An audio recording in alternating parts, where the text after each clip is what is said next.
Alors, merci. On va prendre le temps de commencer aujourd'hui, juste à cause qu'on a un agenda très strict. Merci de vous joindre à nous cet après-midi. C'est un plaisir de vous voir tous connectés virtuellement. Avant de commencer, par exemple, juste quelques points à noter. Vous remarquez on vous est toutes mis en mute. Alors, on vous encourage d'utiliser la fonction clavardage pour partager votre enthousiasme et votre soutien aujourd'hui dans notre chat. Si vous avez de la misère, s'il vous plaît, juste faites comme ça avec votre main et on peut vous aider avec ça. Alors, bienvenue aujourd'hui. Nous réussissons virtuellement pour l'événement de mi-parcours de la campagne visionnaire de l'année de la Société de leucémie et lymphome du Canada, célébrant nos 9 incroyables candidats.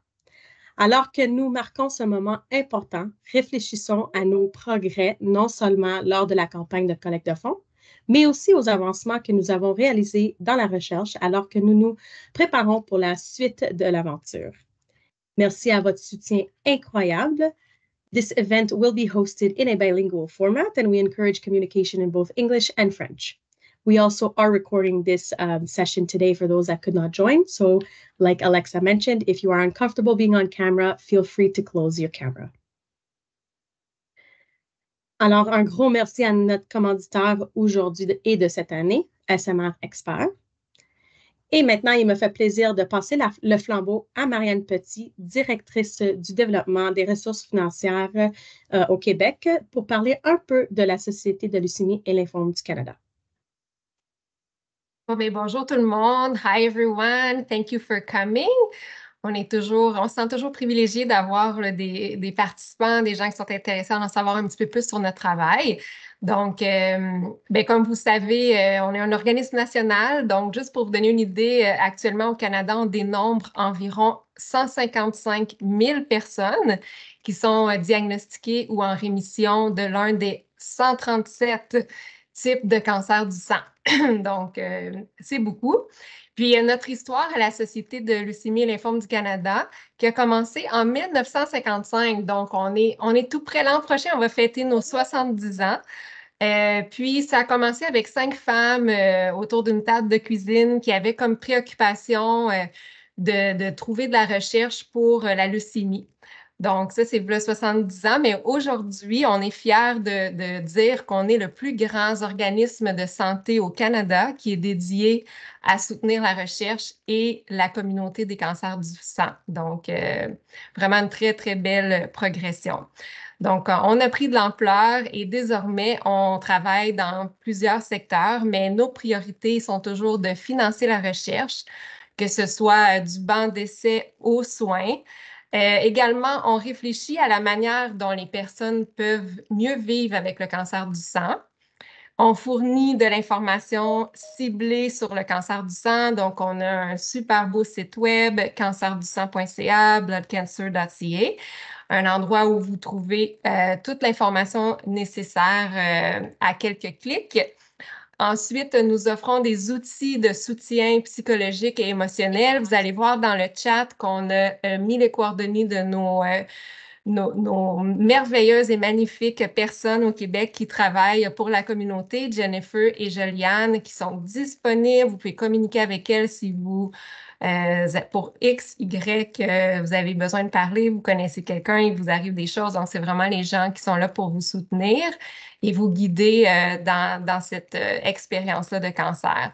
Donc, voilà toutes les choses qu'on fait, y compris également la défense des droits des Canadiens. Donc, on essaie aussi d'aider les gens à prendre en charge leur cancer et à accéder au bon traitement pour eux. Donc, comme vous voyez, on manque certainement pas de travail à la Société de leucémie et lymphome du Canada. Et tout cela, c'est rendu possible grâce à nos campagnes de collecte de fonds, dont la campagne visionnaire de l'année. Cette année, le travail exceptionnel des 9 candidats et leurs équipes. Donc, important à souligner que ces types de grosses collectes-là, ça ne se passe pas tout seul. Donc, il y a des grosses équipes derrière les candidats. Donc, leur travail est accompagné par une personne bien spéciale, une héroïne à l'honneur, qui est très inspirante, Puis j'aimerais inviter ma collègue Patricia Gilmore aujourd'hui à raconter l'histoire de Madison, qui, bon, ne pouvait pas se joindre à nous aujourd'hui. Elle a d'autres priorités comme être à l'école. Donc, à toi la parole, Patricia. Amazing. Thank you so much, Marianne. Merci à tout le monde d'être là aujourd'hui.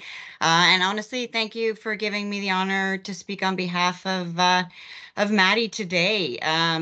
She is the daughter of one of my closest friends in the planet, and I've essentially known her since she entered the world 15 years ago. So she's near and dear to my heart. And as Marianne said, she is at school today. Otherwise, I'm sure she would love to be her herself.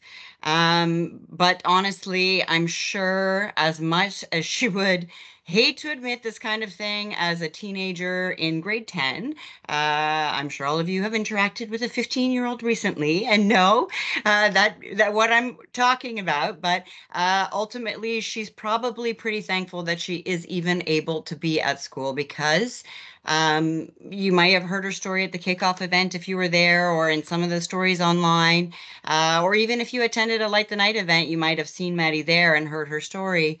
But when she was just 8 years old, right before she started grade 3, her whole family's world was flipped upside down, and obviously her friends, her family, everyone around her. She wasn't able to attend school pretty much for the majority of that elementary year. So yes, as much as I'm sure she's not loving every moment of grade 10, she is probably thankful that she's even able to be at school.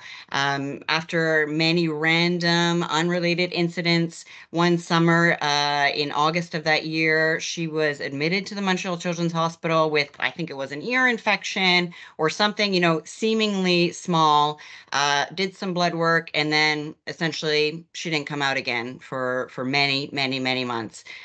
She had chemotherapy. She was put in isolation. She couldn't see her friends. I mean, she was 8 years old. And I was thinking, oh, I should put a picture of Maddie when she was 8 in the hospital on this slide. But honestly, I think seeing this beautiful image of what she is today is what we need to remember, because they went through so, so much. She lost her hair. Obviously, she had to deal with all of the magnitude and multitude of side effects that come with an aggressive cancer, an acute and aggressive cancer.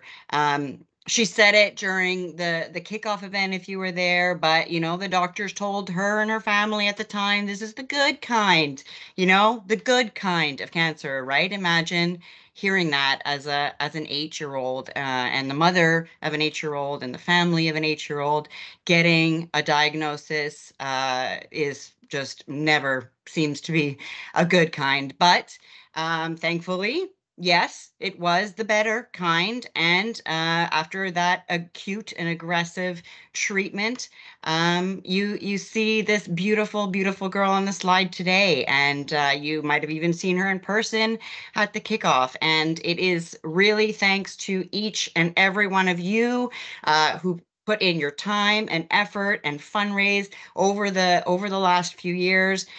We would not have come this far in research advancements thanks to people like you. So thank you for all that you do. It is thanks to you that this beautiful girl is at her grade 10 class today, or maybe it's lunchtime, I don't know, but that she's in school today and that she really is thriving. And I think she would probably say, that cancer was the biggest challenge in her life to date, even though I'm sure they're going through exams and whatever else the grade 10ers have to do at this time. And probably pretty thankful that all she has to worry about right now is what she's going to wear to the gala at the end of May. So thank you all so much, and I really appreciate all that you do for Maddie and for everyone affected by blood cancer. Thank you, thank you, thank you. Thank you so much, Patty. What a tough act to follow, actually. And Alexa, you could go to the next slide. Thank you so much.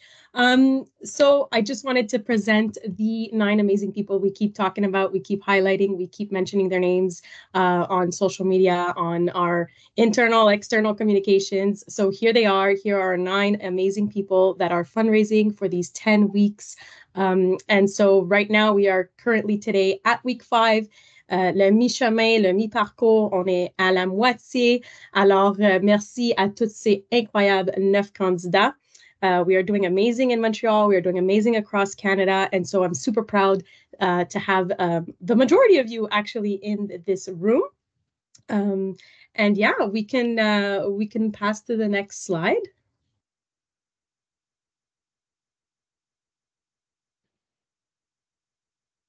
Sorry. À mon tour encore, c'est moi la chanceuse qui a le privilège de vous présenter notre invité d'honneur, le docteur Jean-Sébastien Delisle.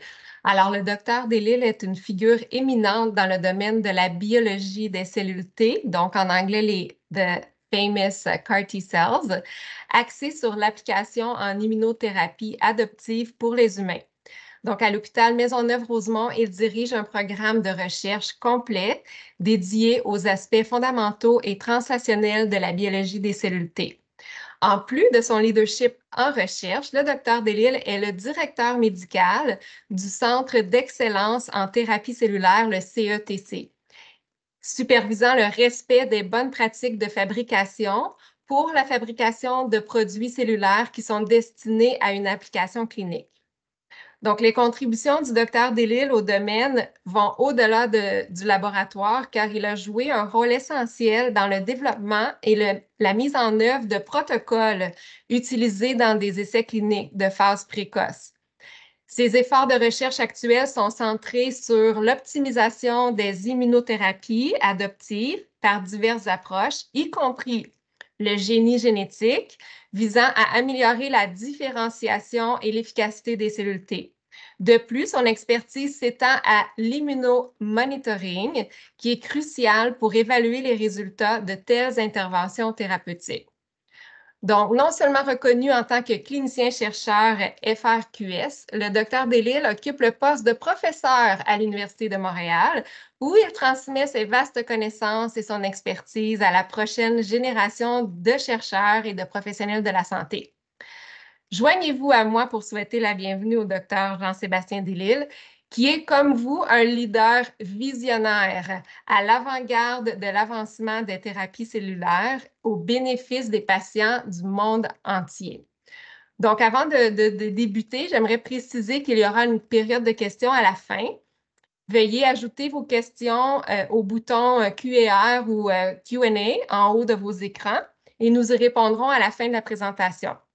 Notez que le Dr Delisle répondra uniquement aux questions concernant sa présentation et ses recherches. Il n'est pas ici aujourd'hui pour donner des conseils médicaux personnalisés. Merci beaucoup pour votre compréhension. Donc, nous allons débuter la présentation du Dr Delisle avec une vidéo qui vous transportera dans son laboratoire. Ensuite, le Dr Delisle vous adressera la parole. Merci. Je suis un clinicien-chercheur. Donc, j'ai choisi d'être médecin, donc de m'occuper de patients malades qui le sont souvent beaucoup. Donc, la relation avec le patient est extrêmement valorisante. Et je suis aussi un chercheur, toujours fasciné par la biologie, la création de nouveaux traitements, surtout en immunothérapie. Quelque chose qui est très agréable aussi dans mon travail, c'est de sentir en recherche qu'on met le pied, en quelque sorte, là où jamais personne ne l'a mis. Il faut que les gens sachent que c'est un travail extrêmement engageant et qu'il est extrêmement important de supporter la recherche, surtout dans les cancers du sang, parce que c'est la recherche en biologie qui a probablement amené les plus grands gains au niveau de la survie, au niveau de la qualité de vie chez ces patients-là. Donc, la lutte contre les cancers du sang est une lutte multifactorielle et la Société Leucémie Lymphome du Canada réussit à contribuer énormément là où peut-être des fois les équipes professionnelles ne sont pas capables de tout faire. Par exemple, certains aspects du support aux patients et aux familles. Donc, il a toujours été pour moi extrêmement important de supporter ce type d'organisation-là, qui, en plus d'amener un impact réel chez les patients et leurs familles, est aussi, en fait, un contributeur majeur à la recherche. Moi, j'ai ouvert mon laboratoire en 2010 et le tout premier octroi, donc la toute première subvention de recherche que j'ai obtenue m'a été donnée par la Société Leucémie Lymphome du Canada. C'est en quelque sorte ce qui m'a permis de fonder mon laboratoire, qui a amené des choses intéressantes en thérapie cellulaire, notamment à l'hôpital Maisonneuve-Rosemont. Donc, ça a été un travail. Enfin, la Société Leucémie Lymphome a été pour moi un catalyseur. Ça m'a permis d'aller plus vite, d'atteindre des objectifs en recherche plus rapidement et de bâtir une équipe de recherche compétente et dévouée.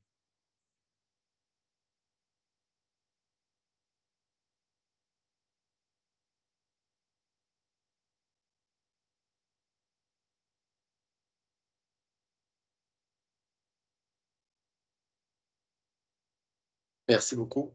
Vous m'entendez bien, tout le monde? Voilà.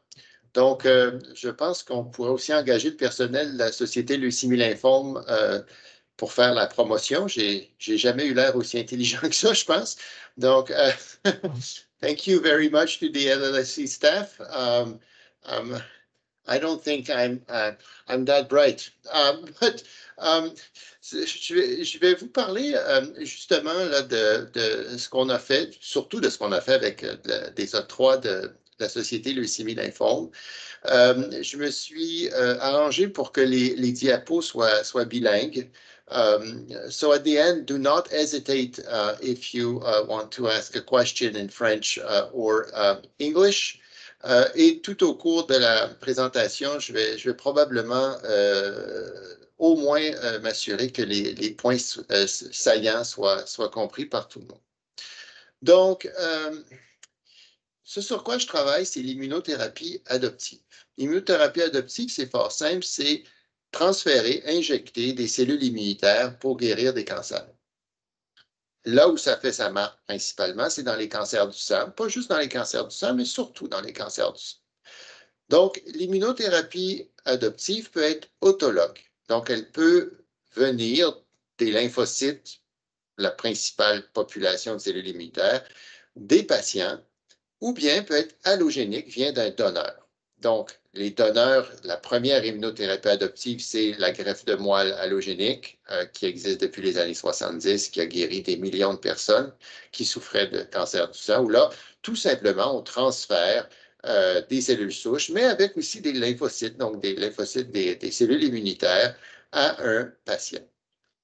De façon plus récente et moderne, on a pu développer des techniques où on est capable de changer les lymphocytes du patient lui-même ou elle-même en laboratoire pour lui donner de nouvelles propriétés. Et c'est ce qui a donné naissance, par exemple, aux cellules CAR, pour Chimeric Antigen Receptor, donc l'expression d'un récepteur artificiel qui n'existe absolument pas dans la nature, mais qui peut amener des réponses tout à fait intéressantes.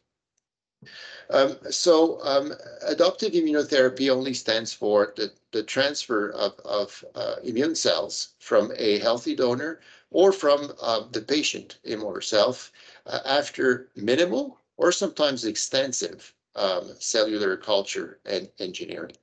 Prochaine diapo, s'il vous plaît. Donc, quand on travaille en immunothérapie adoptive, il faut comprendre qu'on travaille avec un substrat, un matériel qui est vivant.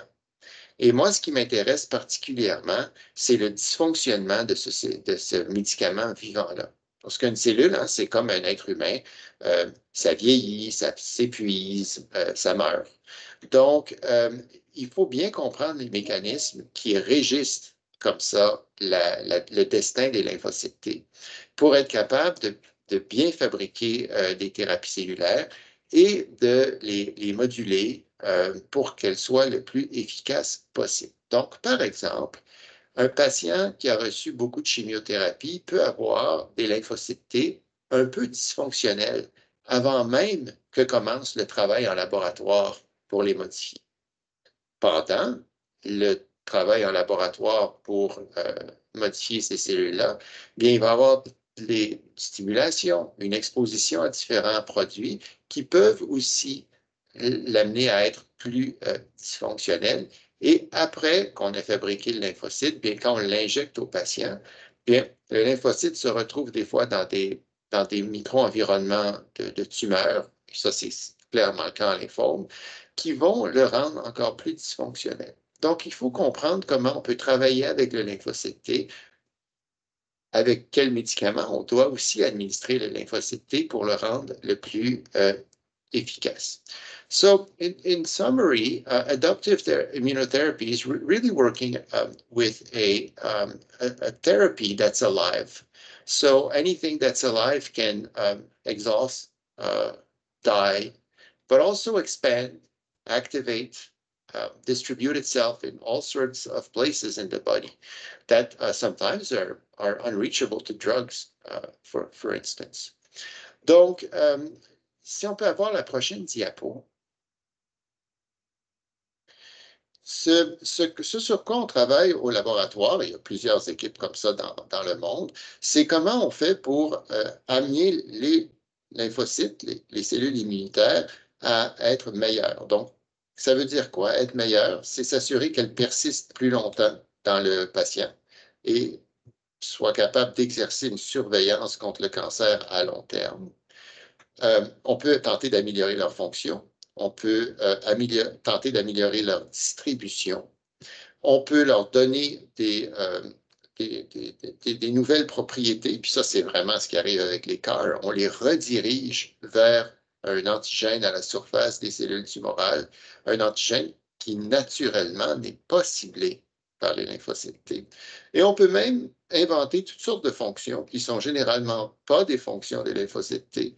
Et on peut modifier la cellule pour que ces cellules-là acquièrent ces fonctions-là. Et suite à l'injection, évidemment, il faut être capable de faire le monitoring, c'est-à-dire de suivre le patient de façon serrée afin de savoir qu'est-ce qui se passe avec ces cellules-là. Je peux avoir la prochaine diapo.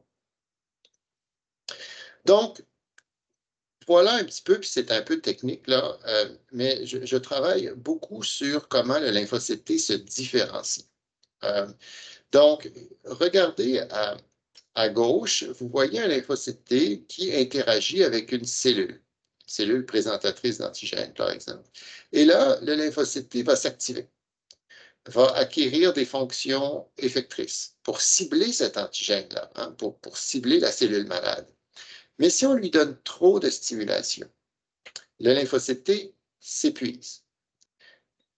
Il acquiert un état de différenciation qu'on dit terminal et, bien, le lymphocyte T devient inefficace. Et c'est quelque chose qu'on remarque ça en laboratoire. Puis ça, c'est une observation que j'ai faite et d'autres, là, il y a maintenant près de 10 ans. Parfois, en culture, on va donner une très grande stimulation pour générer beaucoup de lymphocytes T. Mais en faisant ça, on leur donne en quelque sorte un phénotype où on amène un problème de différenciation qui fait en sorte que les lymphocytes T vont être moins efficaces quand on les injecte chez le patient. So, very briefly here, expanding T cells in vitro in culture before administering them to the patient is a good thing. But if you push differentiation and expansion too far, you will end up having T cells or T lymphocytes that don't work very well, that have become old or exhausted. Or even if you push it further, you may even trigger cell death. Prochaine diapo. En fait, c'est un petit ajout. Non, on va juste revenir parce que, voilà. Donc, une partie de l'épuisement des lymphocytes T s'exprime en quelque sorte par des récepteurs à la surface des cellules.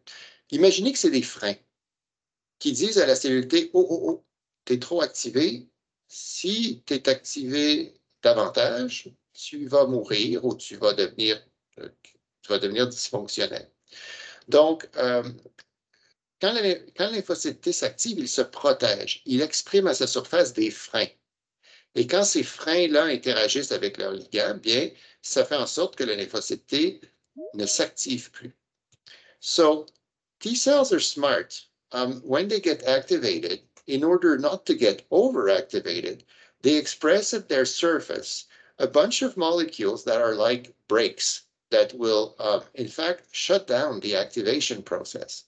In tumor, it can be an issue because tumors are smart and they express the ligands or the proteins that will trigger these receptors and make the T cells dysfunctional or inactive. Prochaine diapo. Alors ça, c'est une étude qu'on a publiée là, en 2002 où on avait remarqué qu'effectivement, si on voulait obtenir de grandes quantités de cellules T qui ciblaient un antigène tumoral, et là, c'est un antigène de lymphome et de leucémie dans ce papier-là, bien, quand on poussait trop, on obtenait une grande quantité de lymphocytes, mais plus on continuait, plus la quantité de lymphocytes devenait moins grande en culture. Pourquoi? Parce que les lymphocytes T devenaient suractivés, exprimaient ce qu'on appelle ces freins moléculaires-là, notamment PD1 et TIM3, qui sont de ces freins-là à la surface des cellules. Et on a appris que quand on bloquait ces interactions-là, pendant la culture, bien, on était capable d'avoir une très grande population de cellules en santé qui avaient toutes les caractéristiques pour être efficaces après le transfert chez le patient. Et de façon intéressante, même s'il y avait une très grande expansion des lymphocytes T qu'on cherchait à obtenir, on n'induisait pas de dysfonctionnement supplémentaire.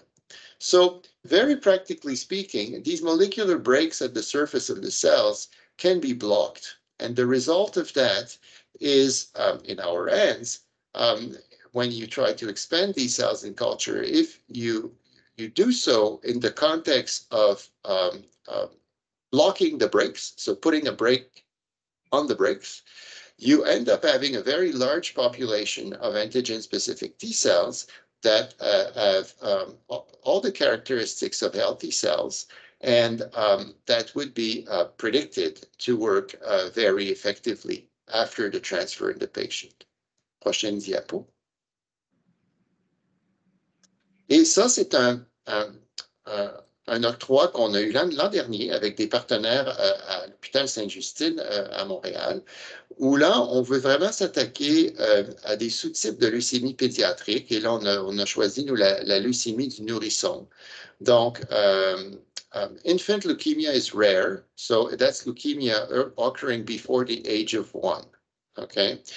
It's rare, but it can be fairly devastating. So we are trying to see if these leukemias have special vulnerabilities that we could target with immune cells. Donc, la leucémie du nourrisson, qui survient avant l'âge d'1 an, est le résultat de fusions chromosomiques rares. Donc, il y a très peu de mutations dans ces cancers-là, mais malheureusement, un bout de gène s'est détaché un peu d'un chromosome et s'est rattaché à un autre chromosome, et ça donne une protéine de fusion.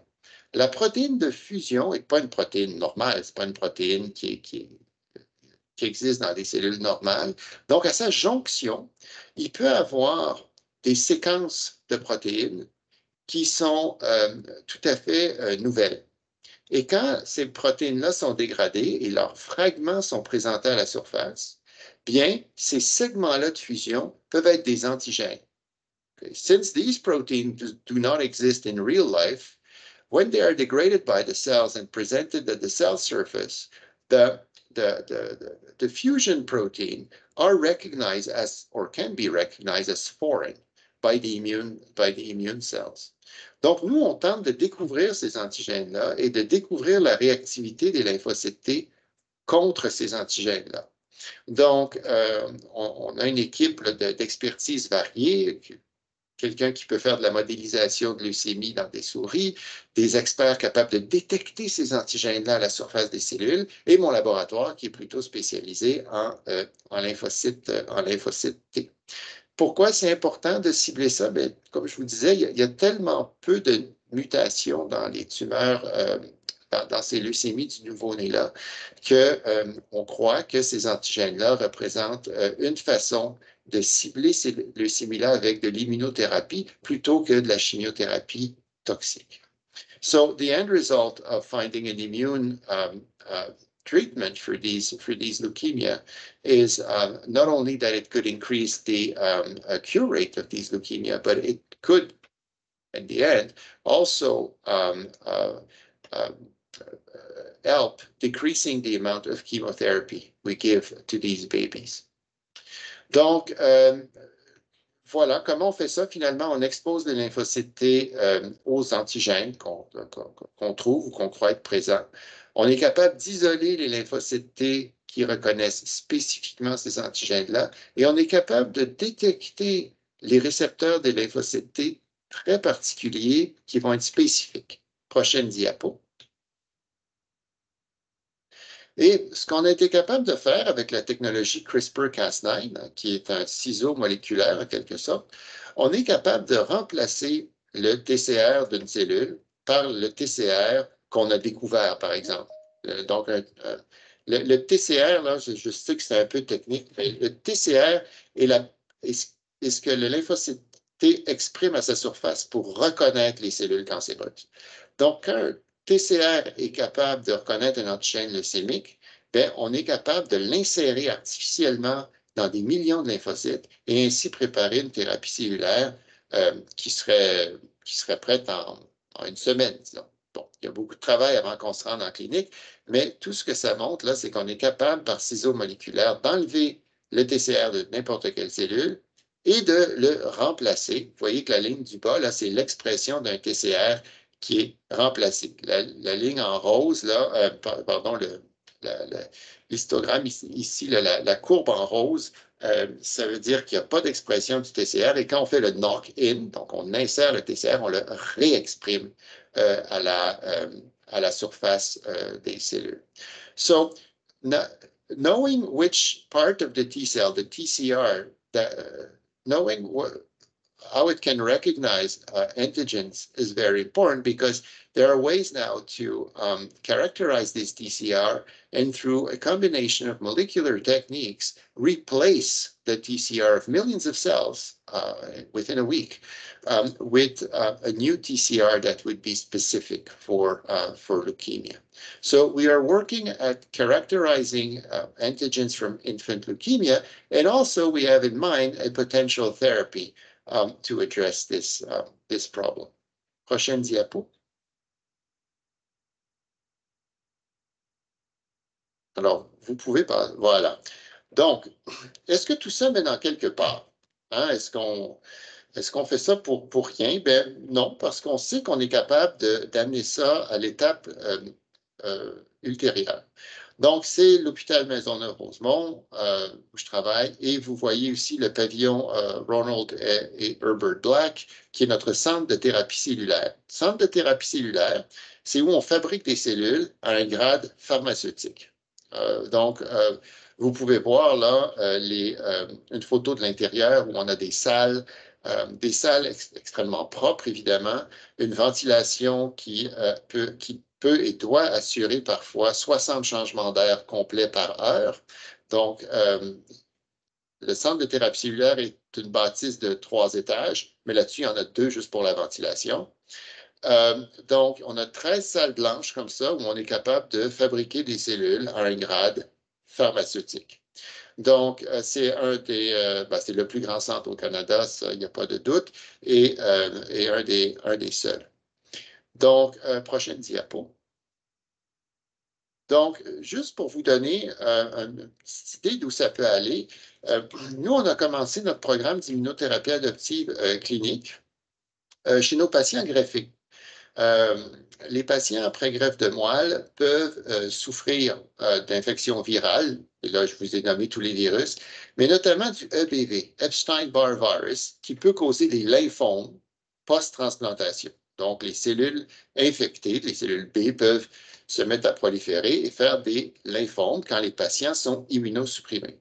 So, one example of what we did in our cell processing facility, which is the largest and most experienced in Canada, is to devise cell therapies to target viruses post-transplant, notably Epstein-Barr virus, which causes B-cell lymphomas, which can cause B-cell lymphomas after transplant during the time of very intense immunosuppression that follows the procedure.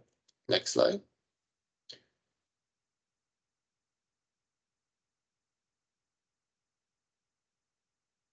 Voilà. Donc, vous voyez ici, c'est un exemple du premier patient qu'on a traité, puis je vous le montre parce qu'il est visuellement assez frappant. Ça marche très bien, là, post-transplant. Donc, c'est un patient de 31 ans qui avait été greffé pour une leucémie aiguë et qui a souffert d'un lymphome à EBV parce qu'il était très, très immunosupprimé. Et là, vous voyez sur le scan de gauche, vous voyez en plein milieu, le scan, c'est facile. Là, imaginez que la tête est dans le fond de l'écran et que les pieds viennent vers vous. Et là, on coupe à travers le thorax pour l'image. Vous voyez au milieu le cœur. Vous voyez à votre gauche le foie. Et vous voyez des petits nodules à côté du foie et de l'autre côté. Ça, c'est du lymphome. So on the left side, there's a CAT scan there. So imagine the feet coming at you and the head going to the back of your screen. And this is a slice through the chest. So you see the lungs in black, heart in the middle, liver on the right, the dome of the liver, and these little nodules beside the liver on the left, and also there's one in the lower portion on the right side. So this was lymphoma. Ce lymphome-là était réfractaire à la chimiothérapie et on a pu appeler la donneuse du patient, fabriquer, en fait, faire l'expansion de cellules qui ciblaient spécifiquement le virus EBV, réinjecter les cellules au patient, et aux 3 mois, presque tout avait fondu, à 6 mois, presque tout avait fondu, et on est 8 ans plus tard, le patient va très bien. Donc, c'est le genre de thérapie comme ça où, quand on est capable de manipuler des cellules, il y a plusieurs possibilités qui s'offrent à nous. Prochaine diapo. Alors, voilà, j'avais fini, mais je vous dirais quand même, juste pour finir, que ces thérapies-là, la plupart des thérapies cellulaires, même quand on regarde au niveau international, sont souvent supportées par des organismes caritatifs. So what you're doing now is very precious because very innovative cell therapies, CARs included in the US, are often, very often, stemming from initiatives that are driven by charities. And the LLS in the US has spearheaded the CAR field in many ways. Et on peut voir qu'au Canada aussi, le support de projets très innovateurs passe souvent par la LLSC. Donc, le travail de visionnaire que vous faites et qui est fortement apprécié, dites-vous que ça peut vraiment se traduire en quelque chose de tangible et très souvent de révolutionnaire. Donc, je terminerai comme ça. Merci énormément, Dr. Delisle, pour cette présentation-là. Absolument, je trouvais on a appris beaucoup de choses. On n'a pas tout compris, mais l'essentiel, on l'a compris, c'est qu'on doit continuer la recherche, puis que votre travail est hyper important, puis que le corps humain est absolument fascinant, puis on n'a pas fini de faire des découvertes. Donc, bravo. On est maintenant rendu à la période de questions. On a quelques questions pour vous. Je vais commencer avec celle-ci. Given that T lymphocytes are living entities, can you explain in simple terms how the manufacturing process impacts their quality and effectiveness as therapeutic agents? Oui, That's a very good question. And yes, so you cannot fabricate T cells like you do for chemicals, for instance. So you need to, in a way to respect their biology. So when we say manufacturing, we can that can imply many things, changing their genetic code or expanding them. And usually the expansion portion, when you take a rare cell that's very relevant for your therapy, and you want to expand it to numbers where it will have an impact in the patient, during this expansion phase, you need to stimulate it. You need to dope it a bit. And when you have these massive expansion phases, well, the cells can exhaust, basically. Then they can become a bit tired. Donc, that's why we need to be extra careful. And a lot of the necessary innovations for the field will come in the refinements of these manufacturing protocols. And that we hope will result in T cells that are of better quality. Donc, la manufacture de lymphocytes T, c'est pas de la fabrication là, chimique, là, c'est plus compliqué que ça. Et souvent, ce qui arrive, c'est ça, c'est qu'on doit prendre une cellule rare et en faire une expansion massive. Et pendant l'expansion massive, bien là, ben, on peut l'épuiser. Donc, il faut être capable et innover aussi au niveau de la culture cellulaire pour trouver des façons de faire où l'expansion n'est pas associée avec de l'épuisement. Et c'est un petit peu ce qu'on a fait en bloquant PD1 et TIM3 dans l'article qu'on a publié en 2020. Parfait, merci beaucoup pour les précisions. Je poursuis avec une autre question. Dans une toute autre idée, donc nous savons que pendant la pandémie, plusieurs laboratoires ont dû mettre leurs projets de recherche sur pause et que certains équipements ou matériels ont dû être redirigés aux efforts contre la COVID. Selon vous, est-ce que tout est maintenant rentré dans l'ordre ou vous voyez encore des effets après la pandémie dans les laboratoires? Oui, il y a des effets. Il y a des effets. La pandémie nous a mis un peu sur pause. En passant, on a réussi à fabriquer des lymphocytes T anti-COVID, mais ça, c'est une autre histoire. Là. on n'a jamais évidemment poussé ça jusqu'à la clinique, mais la vérité, c'est que oui, les étudiants ont été moins bien formés. Donc, ils ont souvent perdu 6 mois, ils se rattrapent. On a plus de difficultés à faire fonctionner les protocoles, plus de difficultés à publier avec la pandémie. Donc, oui, là maintenant, tout est revenu, mais on souffre encore des contre-coups. Si je vais faire une analogie un peu maladroite, mais quelqu'un justement qui subit un traitement contre le cancer, qui a à mettre sa vie sur pause pendant 6 mois ou 1 an, ne sera pas à 100% quand cette personne-là va retourner, là, first day on the job, là, hein, quand cette personne-là va retourner au travail, elle ne risque pas d'être tout à fait à l'aise. Donc, on a eu un choc au niveau de la recherche. Et on s'en remet. So the question was about COVID-19 and its impact. The impacts were quite harsh on the labs with training issues, students not being trained as well. We had to close for periods of time. We are catching up right now, but no question that it had an impact on discoveries and publications. Merci beaucoup. J'ai une autre question différente encore. On a une belle variété. Donc, ça serait quel moment de votre carrière qui vous a rendu le plus fier? Ben, j'espère que ce moment-là n'est pas arrivé.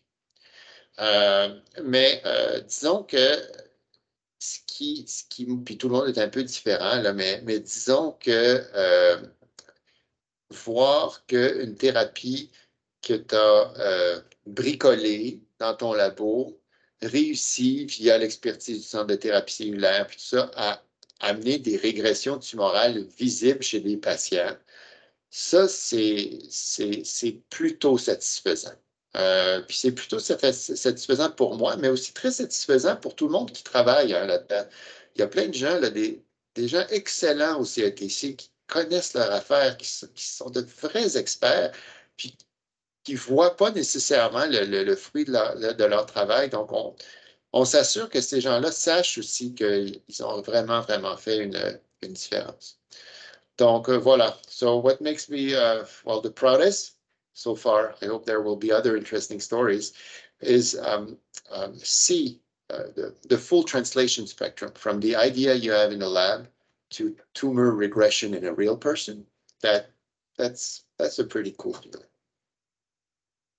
Absolument. Puis j'aime que vous avez souligné aussi l'importance de la collaboration, le travail d'équipe. Tu sais que c'est pas juste une personne. Ce qui fait qu'on a du succès, c'est que tout le monde travaille ensemble. Donc, chapeau à tous ceux qui travaillent dans l'ombre. Ensuite, une autre question, ça serait quoi le genre d'obstacle qui vous puisse arriver de rencontrer dans votre quotidien au laboratoire? Oh, il y en a tellement.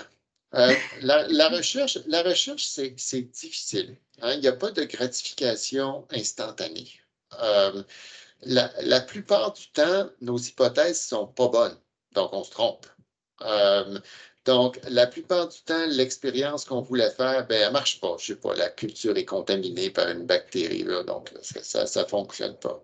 Donc, il y a beaucoup de frustration. Je dois dire que les frustrations techniques, là, je ne sais pas, justement, une contamination ou un réactif qui n'est pas arrivé parce que, bon, il y a eu un problème d'approvisionnement, ça, c'est vraiment enrageant. Pour le reste, bien écoutez, c'est la science. Hein? Si l'expérience est bien faite, puis elle ne va pas dans le sens de ce qu'on pense, bien, c'est tout. On recommence, on a une autre idée, puis ça fait partie de la vie. So yes, no, the hardest part is really the logistical issues in the lab or little setbacks. And otherwise, science is hard, and in fact, it pushes away a lot of talented people away from science. You don't get. It takes years to train you well, and disappointments are numerous.